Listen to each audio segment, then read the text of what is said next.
Peppers பொழுதுபோக்கு தொலைக்காட்சி, சுட சுட உங்கள் மனதை தொட.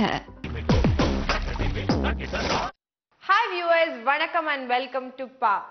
நாம இந்த நிகழ்ச்சியில இது வரைக்கும் பல வகையான இசைக்கலைஞர்களை சந்திச்சிருக்கோம், வெவ்வேறு இன்ஸ்ட்ருமெண்ட்ஸ் வாசிக்கிறவங்களை சந்திச்சிருக்கோம், அற்புதமான பாடகர்களை சந்திச்சிருக்கோம். பட் இன்னைக்கு நாம சந்திக்க போறது அமால்கமேஷன் ஆஃப் எவ்ரிதிங்னு சொல்லலாம். இவங்க வந்து lovely composers, singers, instrument players and இவங்களை பத்தி இன்னும் இந்த நிகழ்ச்சி மூலமா நீங்க தெரிஞ்சுக்கக்கூடிய விஷயங்கள் நிறைய இருக்கும். அண்ட் கண்டிப்பா ரொம்ப என்டர்டெய்னிங்கான, நீங்க எல்லாரும் விரும்புற மாதிரியான நிகழ்ச்சியா இன்றைய நிகழ்ச்சி அமையும். இன்னைக்கு நாம சந்திக்க போறது Madly Blues, Prashant and Harish.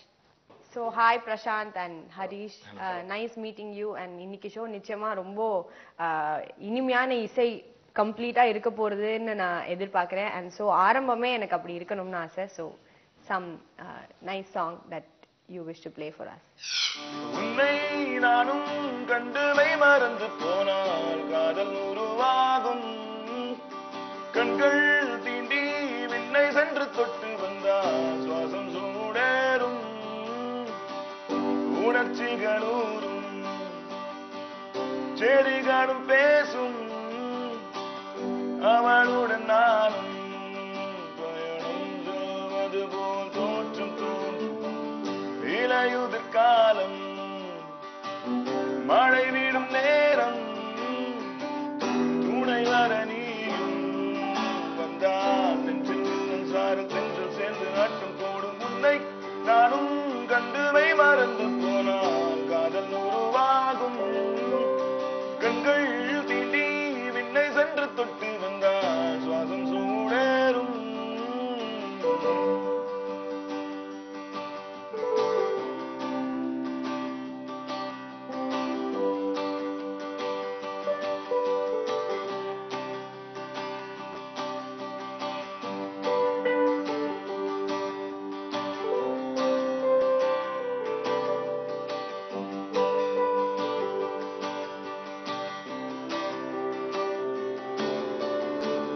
நடையுடைய வற்றில் யாவும் ஒரு மாற்றம் உண்டாகும்.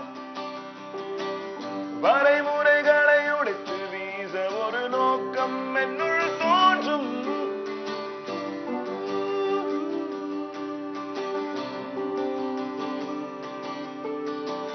நடையுடைய வற்றில் யாவும் ஒரு மாற்றம் உண்டாகும்.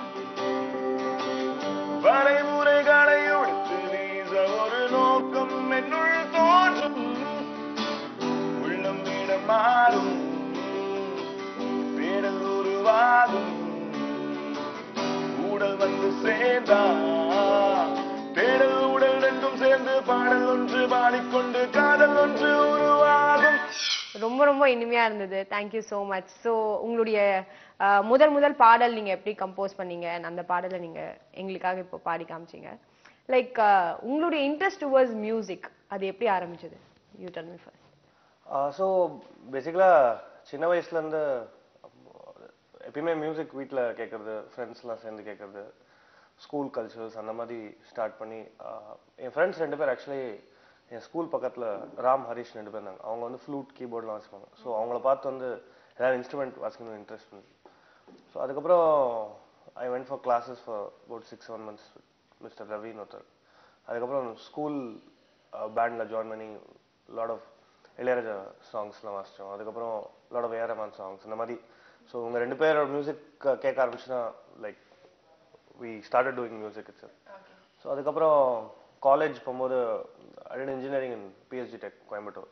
ஸோ அங்கே டெக் மியூசிக்னு காலேஜ் பேண்ட் இருந்தது. அங்கே we're exposed to playing a lot more film songs and as well அதே மாதிரி a lot of English songs as well. A western band was there. So a many different forms of music we were listening, and so that's how it started. So being in a school or college band is how it all started. Okay. So you tell me about your beginning. சின்ன வயசுல I learned music from Veena Nagaraj Raoன்னு சொல்லிட்டு.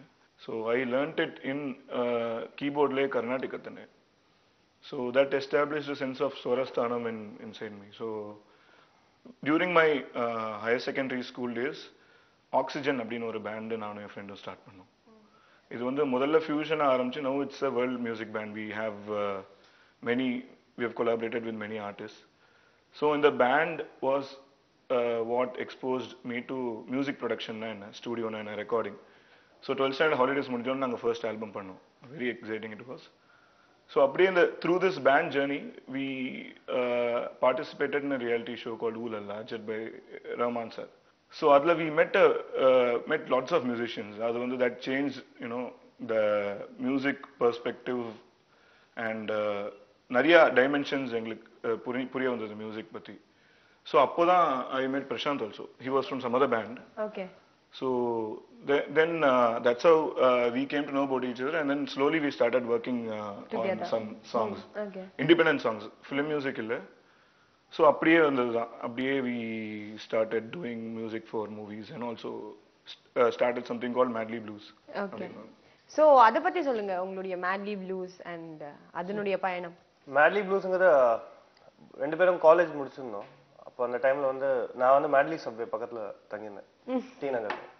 So அங்க கேஷுவலா jam பண்ணி அங்கதான் slowly we were without any expectation we were coming up with music and ஆர்கானிக்கா it happen.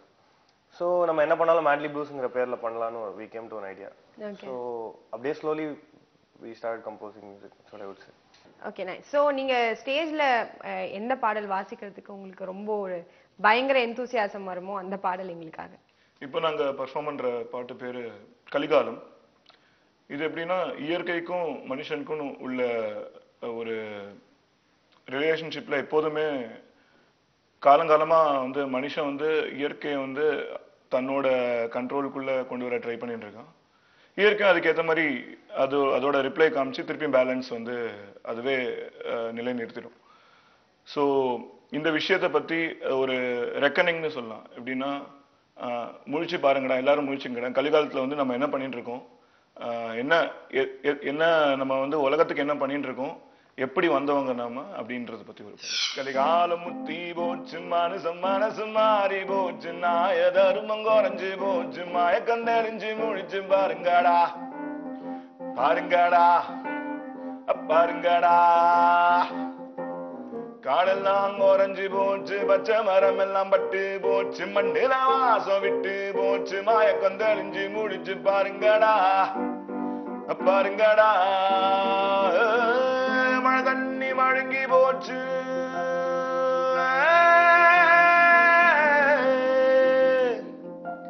மழை தண்ணி மழுங்கி போச்சு, மூச்சு காத்து புகையில் போச்சு, காதல் கூட விலைக்கு போச்சுதடா,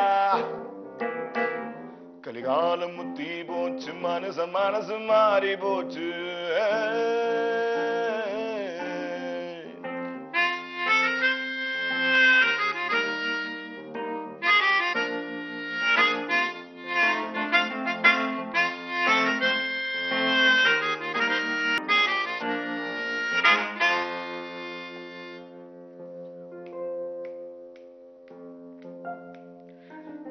விலங்கெல்லாம் வேட்டையாடி பொட்டியில் அடைச்சு ரசிச்சோமடா, வேடிக்கையா சிரிச்சோமடா, பொட்டிக்குள்ள வாழ்க்கை நடத்தும் நம்ம சனம் பத்து புட்டு ஏற்கதா சிரிக்குது, உலகத்தை தான் மாத்தி அமைச்சோம், செயற்கையில் தான் வாழ படிச்சோம், கண் முடிச்சு வாழ்க்கைய மாத்துங்கடா, நாளை வரும் சந்ததிக்கெல்லாம் நல்லதொரு வழிய காட்டுங்கடா. சோ இப்போ நீங்க வந்து ரெக்கார்ட் பண்ணிட்டு இருக்கிற சமயத்துல யாரெல்லாம் இது வரைக்கும் நீங்க ரெக்கார்ட் பண்ணிருக்கீங்க, அந்த எக்ஸ்பீரியன்ஸ் பத்தி சொல்லுங்க. இன்ஸ்பயர் பண்ண ரெண்டு பேரும் we got the opportunity to record. அதுக்கு we have to thank God. ஏன்னா முதல் படம் சுட்ட கதைங்கிற படத்துல எங்களோட முதல் ரெக்கார்டிங்கே எம்எஸ்வி சார் ஒரு பாடல் பாடி தான் ஆரம்பிச்சது. ஸோ இது எப்படின்னா நாங்க வந்து ஃபர்ஸ்ட் முதல்ல இந்த ஷோ ஸ்டார்டிங்ல உன்னை நான் ஒரு பாட்டு பாடினோம் இல்லையா. ஸோ ஒரு மூவி சுச்சுவேஷன்ல ஒரு ரொம்ப ஸ்லாப்ஸ்டிக்கியா ஃபாஸ்டா ஒரு சாங் தேவைப்பட்டது. ஸோ இதே டியூனை ஒரு கண்ட்ரிஷ் அரேஞ்ச்மெண்ட்ல ஒரு வயசானவர் வந்து ரெண்டு பேரை பார்த்து இலக்காரமா, அதாவது இப்படி மாட்டிக்கிட்டீங்களே அப்படின்னு பாடினா எப்படி இருக்குன்றது வந்து ஒரு சுச்சுவேஷன் மாதிரி சொன்னாங்க. ஸோ அப்போ வந்து வி தாட் எம்எஸ்வி சார் ஒரு ஐடியாவாக தான் இருந்தது, எங்களுக்கு நடக்குமா இல்லையான்னு தெரியாது. நாங்கள் பேசிட்டு இருந்தோம் and the production house and director they all made it happen.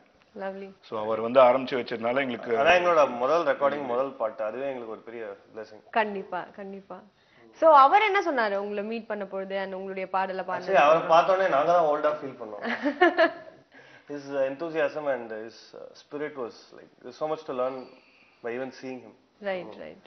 அவரோட 85 years he was when we recorded. So அதான் அப்போ வந்து அவரோட ஈடுபாடு அண்ட் அந்த வயசுலயும் வந்து இவ்வளோ அவர் வந்து அச்சீவ் பண்ணதே கிடையாது. இவங்க வந்து புதுசா வந்திருக்காங்களே அப்படிங்கிற ஒரு இதுவே இல்லாம அவர் ஃபர்ஸ்ட் எனி அதர் சாங் அப்படிங்கிற ஐ மீன் அந்த அந்த பர்டிகுலர் பாட்டை பாடும்போதும் ஃபுல் இதோட நிறைய டைம் ஸ்பெண்ட் பண்ணி எங்களையும் நல்ல அது ரொம்ப ஜாலியான ஒரு டைம் மாதிரி இருந்தது எங்களுக்கு. 3 மணி நேரம் போச்சுனாலும் கூட தெரியல. அப்படி அந்த மாதிரி தெரியவே இல்லை. ஒரு எக்ஸ்பீரியன்ஸ். மெயினா நாங்க ஒரு பிளெஸிங்கா தான் பார்க்கறோம். அது ஒரு பெரிய பிளெஸிங்கா இருந்தது. So we really enjoy recording. Okay nice. So இப்போ எம்எஸ்வி சாரை நீங்க ரெக்கார்ட் பண்ணியிருக்கீங்க அண்ட் அந்த டைம்ல இருந்த கம்போசர்ஸ்ல நீங்க ரொம்ப ரசிச்சது யார்? யாருடைய பாடல்கள் உங்களை இன்னி வரைக்கும் ரொம்ப கவர்ந்துட்டு இருக்கு? எனக்கு அந்த டைம்ல எம்எஸ்வி சார் தான் மெயினா. அவரோட பாடல்கள் வந்து எங்க அப்பா அண்ட் என் ஃபேமிலியில எல்லாரும் நான் சின்ன வயசுல இருக்கும்போதே ரொம்ப பெரிய ஃபேன்ஸுங்கிறதுனால நிறைய கேட்டுட்டே இருப்பாங்க. ஸோ அப்போலேருந்து அண்ட் அதான் அந்த இயல் இசை நாடகம் அப்படிங்கிற ஒரு இது முழுமையா அனுபவிச்சிருந்து அவரோட பாடல்கள்ல. இப்போ ரைட் நவ் அண்ட் நான் ஸ்கூல் டேஸ்ல அண்ட் மேஜர் இன்ஸ்பிரேஷன் எங்க 2 பேருக்குமே ரஹ்மான் சார். ஸோ இப்போ திரும்பவும் உங்களுடைய ஏதாவது ஒரு கம்போசிஷன் எங்களுக்காக? இது வந்து இன்னும் திரைப்படத்துல எதுவும் பண்ணல நாங்க. இது ஒரு மாட்டு வண்டியில ஒருத்த போறான். இதுவும் ஒரு ஃபோக் சாங் தான். ஒரு ரோட்ல யாருமே இல்லை. ஒரு சாலையில வந்து அவன் போகும்போது அவன் மனசுல என்ன நினைக்கிறானோ அதான் இந்த பாடல். ரன்னே நானே நானே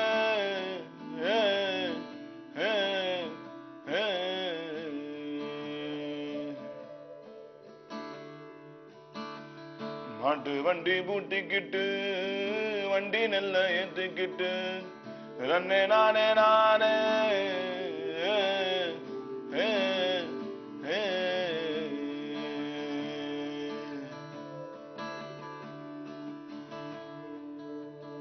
வீதியில யாரும் இல்ல ஒரு சனோ வீட்டுக்குள்ள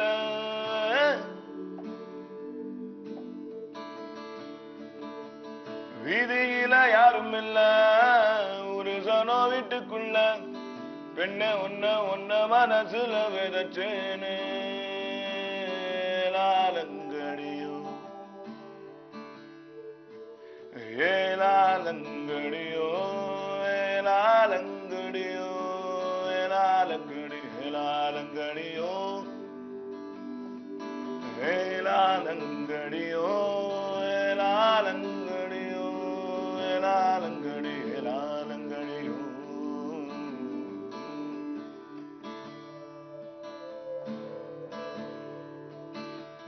கட்ட வண்டி பூட்டிக்கிட்டு வண்டி நெல்ல ஏத்துக்கிட்டு ரன்னே நானே நானே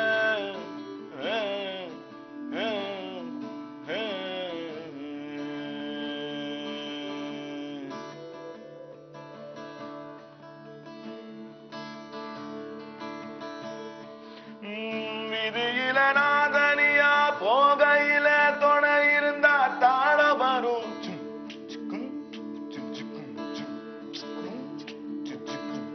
உள் மனசு ஆசையெல்லாம் கண்ண பார்த்து சொல்லி புட்டா மேல வரும்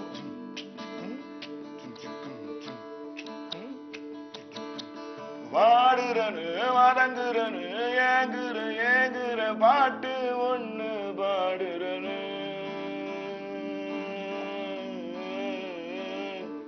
ஏலாலங்கடியோ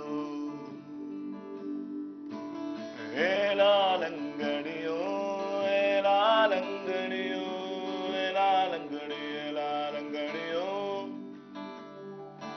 ஏலாலங்கடியோ ஏலாலங்கடியோ ஏலாலங்கடி ஏலாலங்கடியோ.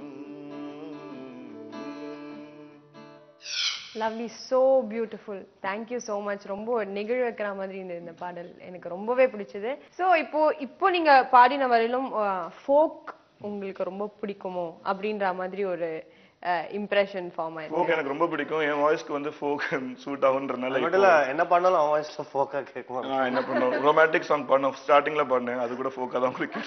சோ இது பாடல்கள் மட்டும் இல்லாம திரைப்படம்னு வரும்பொழுது background score RR is a very very important. அங்க வந்து நிறைய விஷயங்கள் பண்ணலாம். இந்த நீங்க கேட்ட இதே ஜானர்ஸ்ல ஒரு விஷயத்த வந்து so many different dimensions நான் பார்க்கலாம் ஒரே சீனுங்கிறத. ஸோ அந்த மாதிரி இருக்கிறச்சே அதை ப்ளே பண்ண லைவ் மியூசிஷியன்ஸும் வந்து அவங்களோட ஸ்மால் டச்சஸ் எல்லாம் adds up to the beauty. Say ஒரு ஒரு காமெடி சீக்வன்ஸ் இருக்கா, let's say you do something, அந்த பர்கஷன் இன்ஸ்ட்ருமெண்ட்ல ஏதாவது ஒரு டிஃப்ரெண்டான ஒரு தாளம் போட்டா அது exactly what I want to ask is, இப்போ நம்ம ராகம் அப்படின்னு சொன்னா ஒரு ராகம்க்கு ஒரு இமோஷன் இருக்கு. அது வந்து நம்ம எல்லாரும் ரொம்ப வருஷமா பரிச்சயமான ஒரு விஷயம். பட் இந்த RRன்னு வரும்பொழுது ராகம் மட்டும் இல்லாம ஒரு இன்ஸ்ட்ருமெண்ட் மூலமா ஒரு மூட் கொடுக்கக்கூடிய ஒரு சூழலும் இருக்கு. சோ லைக் நீங்க இப்ப சொல்லியிருந்த மாதிரி ஆக்சுவலி அது ஒண்ணு நம்ம ஊர் டிராமா கல்ச்சர்ல இருக்கிற ஒரு விஷயம் தான். ஒரு டிராமா நடக்கும்போது எல்லாருமே அந்த இன்ஸ்ட்ருமெண்ட்ஸ் வச்சுட்டு கூட வாசிப்பாங்க. அப்படியே டைனமிக்கா அங்க என்ன நடக்குதோ இருக்கு. ஸோ அது ஒவ்வொரு ஊர்லயும் அது வெவ்வேற மாதிரி இருக்கும். அந்த ஊர்ல ஒரு பிராட்வே மியூசிக்ல இருக்கலாம், இல்ல ஒப்பேராவா இருக்கலாம். ஸோ அது எல்லா ஊர்லயும் அந்தந்த கல்ச்சருக்கு சம்பந்தப்பட்ட மாதிரி மாறும். பேக்ரவுண்ட் மியூசிக்னா நாங்க எப்படி பாக்குறோம்னா, இப்போ லைக் எல்லாரும் நிறைய பேர் பண்றதுதான். முதல்ல மூவியோட சென்சிட்டிவ் பாயிண்ட்ஸ் எல்லாத்தையும் வச்சுட்டு வில் கிரியேட் தீம்ஸ். ஸோ அது வந்து எப்படி வேணா கிரியேட் ஆகலாம். அண்ட் இட்ஸ் இந்த and if we want to prepare the audience for something, அதுக்கு will put some theme. So இந்த மூவியோட ஸ்டோரி நல்ல once it's totally imbibed in us, we just react to it as themes. அதை வச்சு we'll stitch and weave the movie around. So and also director's perspective comes in a lot. ஏன்னா first movie சுட்ட கதை படம் பண்ணும்போது சுப்பு எங்க நண்பர் தான், அவர் தான் டைரக்ட் பண்ணாரு. So he was very open to new experimental ideas in the punk rock அப்படின்னு அவர் சொன்னார்ல, that plays a very important role in the background score as well. So அந்த படம் ஃபுல்லா அவங்க ஓடும்போது அந்த ஹோல் ராக் திங், இந்த punk rock is nothing but இந்த கராஜஸ்ல எல்லாம் அவங்க ஜாம் பண்ணி short songs, it may be anything, political ஸ்டேட்மெண்ட்ஸா கூட இருக்கும். So it's a very different kind of ஒரு ஜானர். இதுல வந்து நாங்க பண்ண ஒரு சாங்கோட எலிமெண்ட்ஸை வச்சு that played a very key role in the background. இவனோட வாய்ஸ் கூட கொஞ்சம் வேற மாதிரி வரும். ஒரு ரியல் ஒரு கூஸ் சேஸ் இருக்கிற மாதிரி voice. we try everything at எங்களோட கிரேட் ஸ்ட்ரெங்க் நான் என்ன நினைக்கிறேன்னா, லைவ் மியூசிக் நாங்க நிறைய பண்ணுவோம். பேக்ரவுண்ட் ஸ்கோரா இருக்கட்டும், இதுவா மூவி சாங்ஸ்ல வந்து we have used so far live drums in both the movies. Actually almost all songs, 90%. 9-10 பாட்டு தான் பண்ணிருக்காங்க. ஒரு 6 ஆக்சுவலி எல்லா சாங்குமே ஒரு 1 or 2 சாங்ஸ் வந்து கம்ப்ளீட்டா we've gone live. கம்ப்ளீட்டா லைவ் ட்ரம்ஸ் தான் போகும். அதுக்காக டெக்னாலஜியோட யூஸ் இல்லைன்னு சொல்ல மாட்டேன்.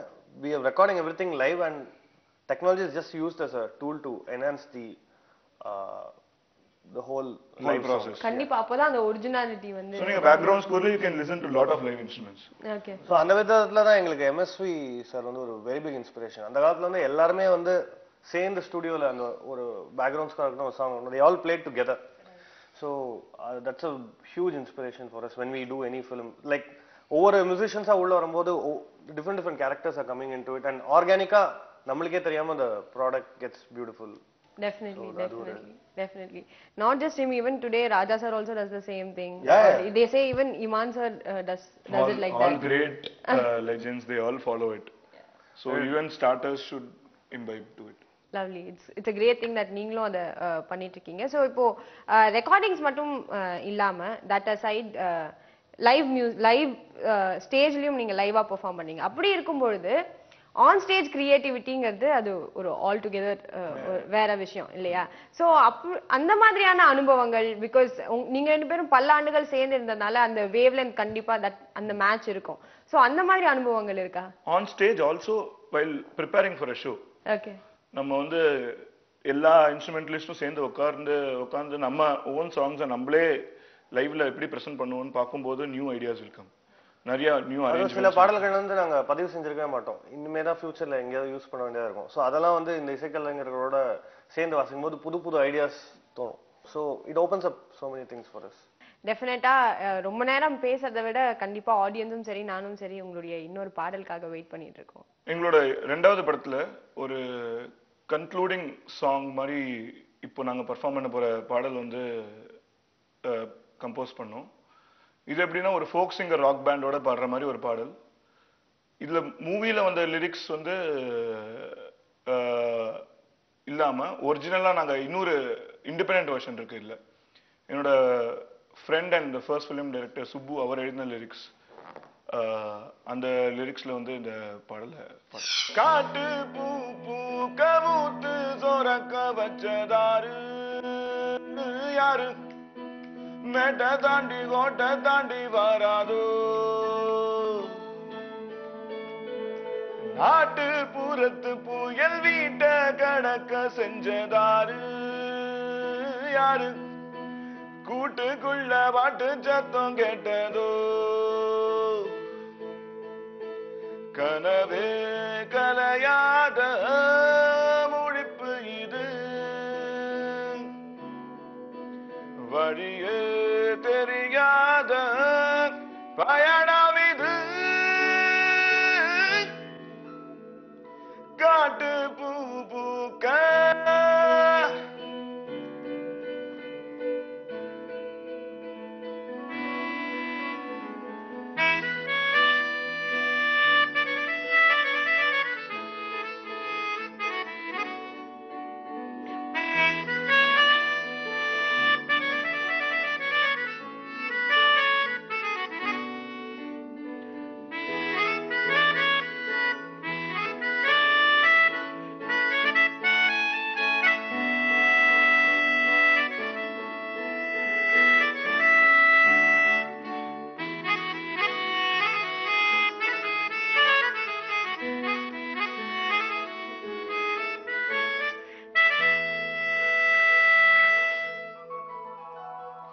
மாறி போகிற வயசுல மீறி போகிற மனசுல மறந்து போகாத ஒன்ற அது போதும் வெறஞ்சு ஓடுற நதியில கரைகள் இருக்குது குறையில்ல திரும்பி பார்க்காம ஓடும்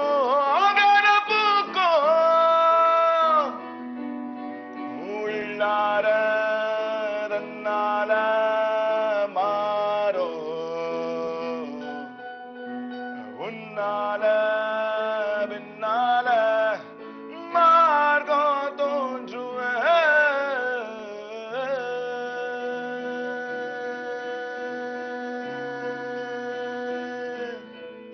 ரொம்ப ரொம்ப ரொம்ப அருமையா இருந்தது. Thank you so much. அண்ட் நிச்சயமா இந்த நிகழ்ச்சியை முடிச்சாகணுமா, இன்னைக்கு எபிசோட் முடியணுமான்னு அப்படி இருக்கு. இன்னும் இந்த மாதிரி பல பாடல்கள் கேட்டுக்கிட்டே இருக்கலாம். பட் டெஃபினெட்லி நிச்சயமா நீங்க ஃபிலிம் இண்டஸ்ட்ரி ஆகட்டும், ஒரு பாப்புலரான மியூசிஷியன்ஸா நிச்சயமா நீங்க வலம் வருவீங்க. And manly blues will be really really popular and very successful. அந்த நம்பிக்கையுடனும் வாழ்த்துக்களுடனும் தேங்க்யூ ஸோ மச். ஸோ எங்க தேங்க்ஸ் டு பெப்பர்ஸ் டிவி இந்த மாதிரி மியூசிஷியன்ஸ் எல்லாரையும் ஃபீச்சர் பண்ணி ரொம்ப இன்ட்ரெஸ்டிங்காக இந்த சாங்ஸ் அவங்களோட ஜேர்னியை கவர் பண்ணுற மாதிரி ஒரு ஷோ பண்ணுறது ரொம்ப பெரிய விஷயம். அதனால இந்த நிகழ்ச்சி வந்து நிகழ்ச்சிக்கும் பெப்பர்ஸ் டிவிக்கும் எங்களோட மனமார்ந்த நன்றி. இன்றைய ஷோவை நீங்க எல்லாருமே ரசிச்சு பார்த்திருப்பீங்க. அண்ட் எனக்கு நிச்சயமா இன்றைய நிகழ்ச்சி ஒரு பர்சனல் ஃபேவரட்டா இருந்தது. ஏன்னா ஒவ்வொரு பாடலையும் நான் அந்த அளவுக்கு வியந்து ரசிச்சேன். நிச்சயமா நீங்க எல்லாரும் ரசிக்கிற மாதிரி இந்த நிகழ்ச்சி அமைஞ்சிருக்கும் அப்படின்னு நம்புறேன். மீண்டும் அடுத்த வாரம் இதே இசை நிகழ்ச்சியில வேறொரு இசை கலைஞரின் இசை பயணத்தோட சந்திக்கிறேன். அண்ட் திங்கட்கிழமை காலையில 8 மணிக்கு பெப்பர்ஸ் மார்னிங் நிகழ்ச்சியில உங்களை சந்திக்கிறேன். Until then, Sridevi signing off. Have a great day.